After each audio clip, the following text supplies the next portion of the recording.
The Green Voice. Yes, we agree. Sisi tuliogombea mwaka 2020 tulijeruhiwa na uchaguzi ule sana kwa sababu ya mifumo isiyo rafiki ya kiuchaguzi. Kwa hiyo tunaunga mkono 100% swala la reform.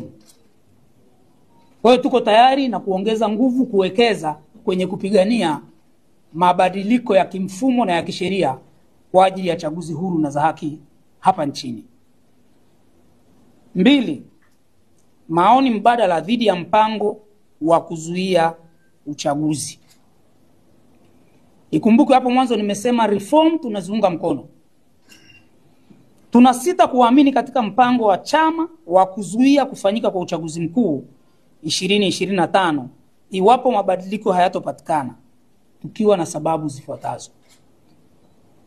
Kwa hiyo sisi kwenye no election, njia ambayo chama kimetumia tunaiona sio njia sahihi, na ndio maana tukachukua wajibu wetu kama wanachama, wengine wanachama waandamizi, kukishauri chama chetu kwamba njia ya no election walioamua kuitumia hatuoni kama itatufikisha kule tunakotaka kufika.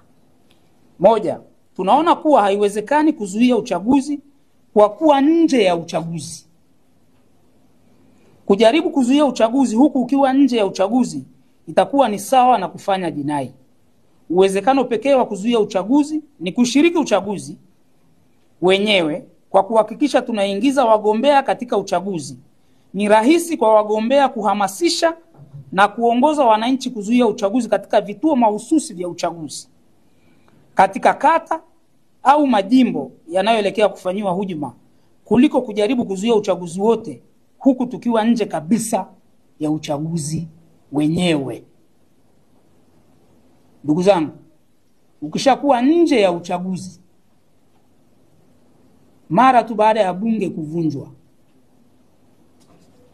vyama vya siasa vitasitisha shughuli zote, tutaingia kwenye harakati za kiuchaguzi. Sasa kama haushiriki uchaguzi, unawezaje kuzuia huo uchaguzi?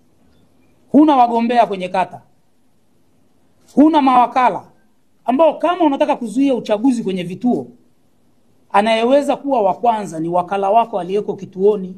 Sasa huna wakala, huna mgombea, hivi huo uchaguzi unauzuiaje?